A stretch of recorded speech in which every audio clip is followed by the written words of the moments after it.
Counter को देख सकते हैं, ये शीघ्र दर्शन करने के लिए काउंटर लगाया गया है। अगर आप लाइन में नहीं लगना चाहते हैं तो मात्र जो लाइटिंग है आप देख ही सकते हैं कितनी ज़्यादा खूबसूरत है। हर वॉल जो है पूरी तरह से जगमगाती हुई आपको नज़र आ रही है।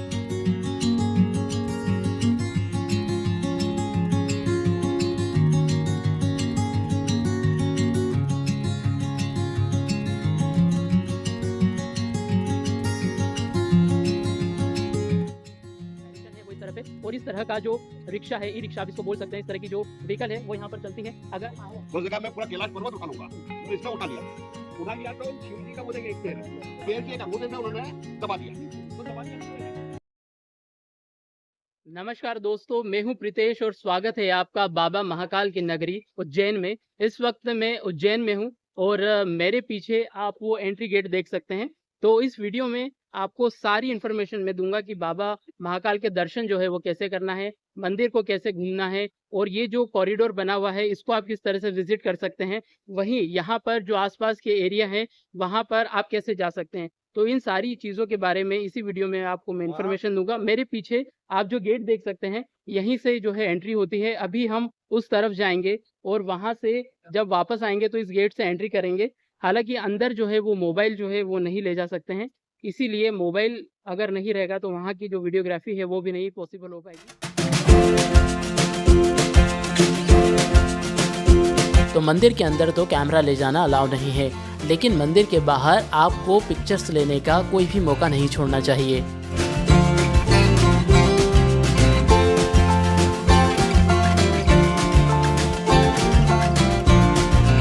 क्योंकि पता नहीं अगली बार आप यहाँ पर लौटकर कब आएंगे और इन खूबसूरत मूर्तियों के साथ अपनी तस्वीरें खिंचवाएंगे।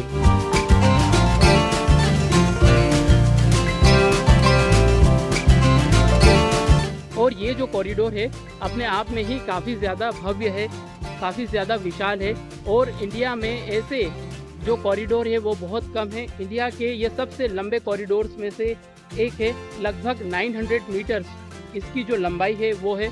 और यहाँ का जो आर्किटेक्चर है वो आप देख सकते हैं, बहुत ज़्यादा खूबसूरती के साथ इस कॉरिडोर को डिज़ाइन किया गया है।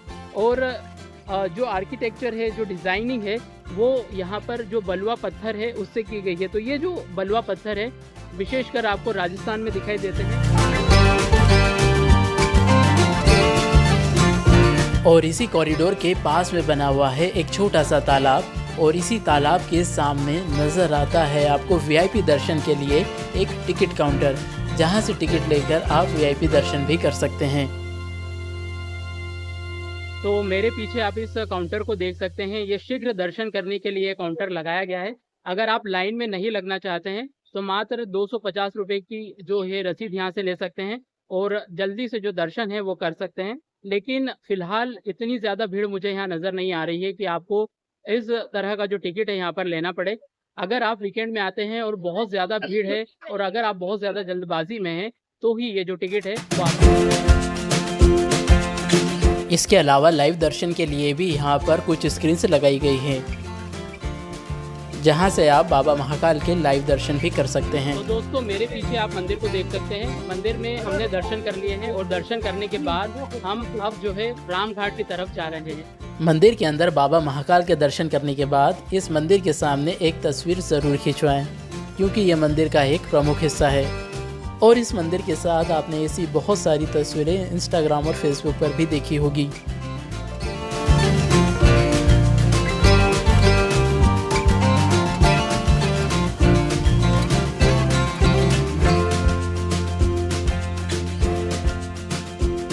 तो दोस्तों वैसे तो इस मंदिर के परिसर में बहुत सारे मंदिर है और ये आप देख सकते हैं कि ये जो महाकाल मंदिर है इसका जो परिसर है इसके आसपास बहुत सारे मंदिर है, लेकिन एक पीछे जो वो मंदिर दिख रहा है उसकी जो विशेषता है वो ये है कि ये जो मंदिर है पीछे वो साल में सिर्फ एक बार नाग पंचमी के दिन खुलता है और उस दिन पे यहाँ पर काफी ज्यादा भीड़ होती है। तो ये जो मंदिर दिखाई दे रहा है ये सिर्फ नाग पंचमी के दिन खुलता है और किसी भी दिन आप यहाँ पर जो ऊपर नाग महाराज उनके दर्शन नहीं कर सकते।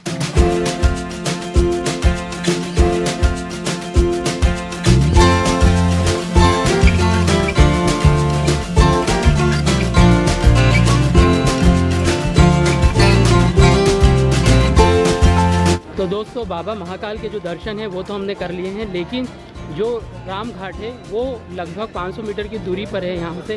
पीछे जो मंदिर है उसका रास्ता है और इस तरफ मेरे पीछे जो है वो जो रास्ता आपको दिख रहा है वो राम घाट की तरफ जाता है। तो राम घाट जा रहे हैं हम और लगभग 500 मीटर की दूरी पर यहाँ से जो राम घाट है वो है। तो दोस्तों उज्जैन में मंदिर के बाहर ही, महाकाल मंदिर के बाहर ही बहुत सारी चीज़ें जो है वो आपको अवेलेबल हो जाती है, चाहे वो प्रसाद का सामान हो, पूजा का सामान हो। अगर आपको नाश्ता करना है या खाना भी खाना है तो सारे रेस्टोरेंट, होटल्स वगैरह सब कुछ बहुत नियर बाय ही है। बहुत ज़्यादा दूर आपको जाने की ज़रूरत नहीं है। स्पेशली अगर आप भस्म आरती में अगर शामिल होना चाहते हैं तो क्योंकि भस्म जो आरती है वो सुबह के समय में होती है और उस आरती में शामिल होने के लिए सबसे अच्छा यही होता है कि अगर आप यहाँ पर आए हैं तो एक ऐसी जगह स्टे करें जहाँ से आप वॉकिंग डिस्टेंस में जो मंदिर है उसको कवर कर सकें।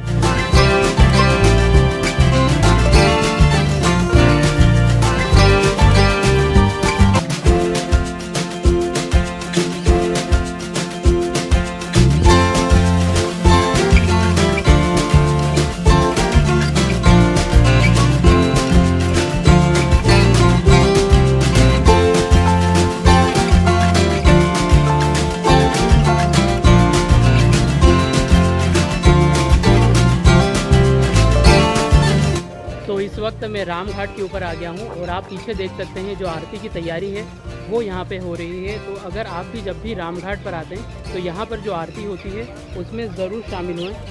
पीछे आप देख सकते हैं कि जो लोग हैं वो आपको नज़र आ रहे होंगे और यहाँ पर अक्सर जो शाम के वक्त जो है आरती होती है। फ़िलहाल जो सनसेट है वो हो चुका है और भगवान भोलेनाथ के दर्शन करने के बाद आप इस राम घाट पर ज़रूर आएँ।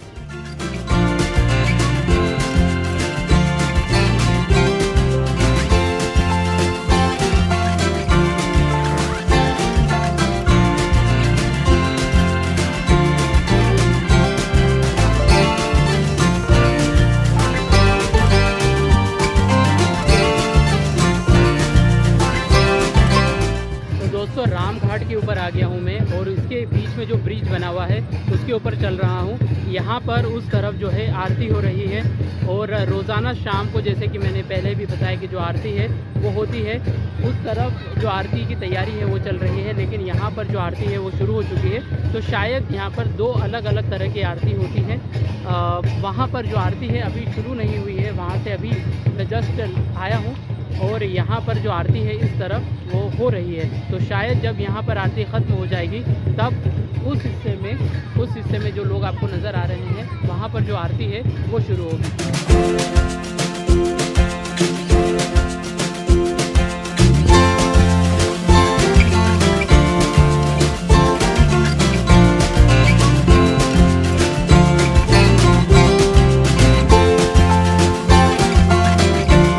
तो जब भी आप रामघाट आएँ तो यहाँ पर होने वाली आरती में ज़रूर शामिल होएं।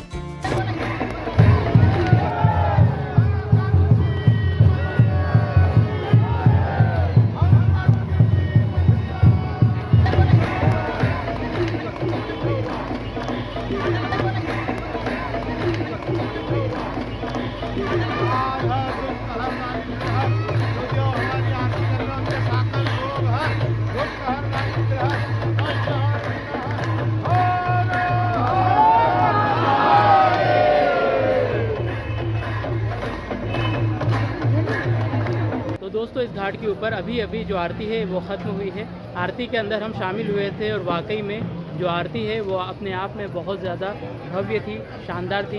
अगर आप भी राम घाट आते हैं तो शाम के समय यहाँ पर ज़रूर विज़िट करें जब सनसेट होता है और सनसेट के थोड़ी देर बाद यहाँ पर जो आरती है वो होती है। तो मेरे पीछे आप इस शिप्रा नदी को देख सकते हैं और साथ ही जो बोट है वो भी आपको नज़र आ रही होगी। अगर आप यहाँ पर राम घाट पर आते हैं और बोटिंग का लुत्फ़ उठाना चाहते हैं तो आप यहाँ पर बोटिंग भी कर सकते हैं। क्या प्राइसिंग है वो भी मैं आपको बता दूँगा। यहाँ पर मात्र 30 रुपये, देखिए कितना सस्ता है। आप जब मैं उदयपुर गया था तो वहाँ पर जो बोटिंग हो रही थी वो लगभग 250 से 300 रुपये वहाँ पे लिया जा रहा था। लेकिन यहाँ पर जो बोटिंग के चार्जेस हैं मात्र 30 रुपये में आपको इस शिप्रा नदी का जो टूर है वो दिया जाता है। 30 रुपये इस बोट का टिकट है।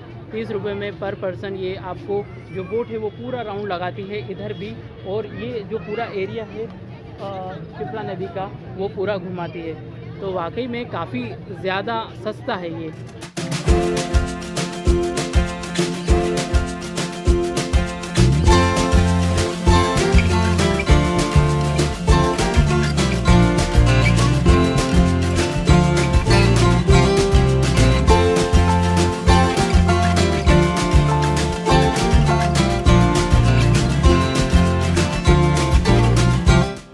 रामघाट को अच्छे से एक्सप्लोर कर लेने के बाद आप माता हर सिद्धि के मंदिर ज़रूर जाएं, क्योंकि ये उज्जैन के सबसे फेमस और प्राचीनतम मंदिरों में से एक है।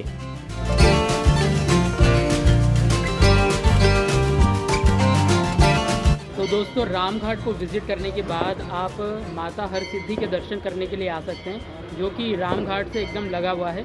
यहाँ पर भी बहुत ज़्यादा भीड़ होती है। जब रामघाट पे आरती ख़त्म हो जाती है, उसके बाद जो आरती है वो यहाँ पर शुरू होती है। तो आप यहाँ पर कोशिश करें कि जल्दी से जल्दी दर्शन कर लें। तो रामघाट और माता हर सिद्धि के दर्शन करने के बाद अब हम जो हैं वो वापस से जो महाकाल लोक कॉरिडोर है उसकी तरफ आगे बढ़ रहे हैं, क्योंकि महाकाल लोक कॉरिडोर को जो एक्सप्लोर करने का जो सबसे अच्छा समय है वो अंधेरा होने के बाद का समय है, क्योंकि वहाँ पर जो लाइटिंग्स होती है वो अपने आप में ही बहुत ज़्यादा खूबसूरत होती है। तो आप जब भी उज्जैन आते हैं तो आप दिन में तो वहाँ पर जा ही सकते हैं, लेकिन कोशिश करें कि जब अंधेरा हो जाए, यानी कि जो शाम का वक्त होता है, उसके बाद जो लाइटिंग होती है वहाँ पर, उसे ज़रूर जाकर देखें।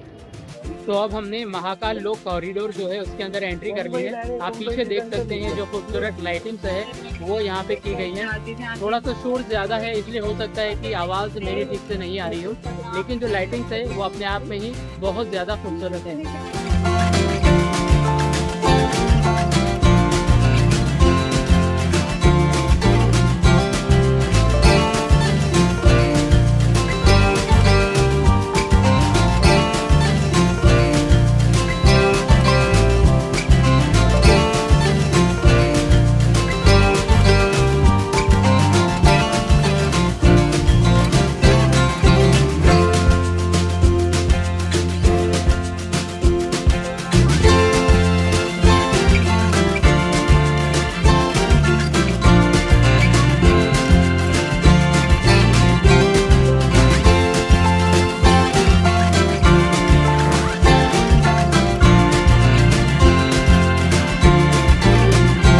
महाकाल लोक के अंदर इस तरह की जो मूर्तियां हैं वो लगाई गई हैं। आप पीछे देख सकते हैं इस तरह की मूर्तियों को लगाकर जो शिव पुराण की जो कहानियां हैं उनको प्रदर्शित किया गया है। पीछे जो मूर्ति दिख रही है उसमें जो शंकर भगवान है वो विष पीते हुए नजर आ रहे हैं।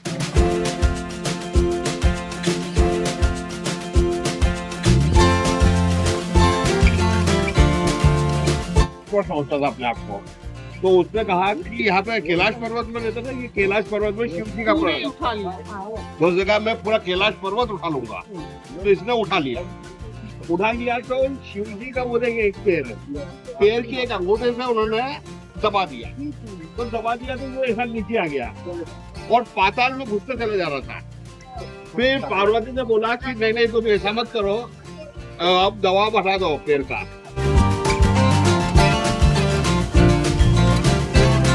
और ऐसी ही बहुत सारी कहानियों को यहाँ पर इन मूर्तियों के द्वारा समझाने की कोशिश की गई है।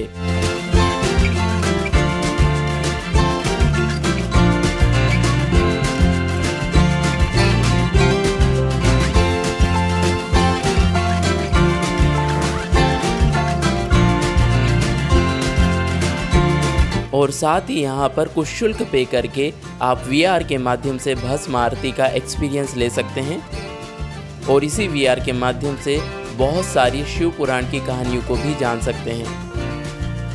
फिलहाल यहाँ पर बड़ी स्क्रीन पर ओंकारेश्वर ज्योतिर्लिंग की एक अद्भुत कहानी को प्रदर्शित किया जा रहा है। और पार्थिव मूर्ति में जो शिव ज्योति प्रतिष्ठित हुई वो वर्तमान में ममलेश्वर के नाम से भी जानी जाती है। ओंकारेश्वर में नर्मदा के दोनों किनारों पर भगवान शिव के दोनों रूपों के मंदिर। तो इस मंदिर में भोजन प्रसादालय भी बना हुआ है, जहाँ पर आप जाकर भोजन कर सकते हैं। तो अभी उसी हॉल की तरफ मैं आगे बढ़ रहा हूँ। जो लाइटिंग है आप देख ही सकते हैं कितनी ज़्यादा खूबसूरत है।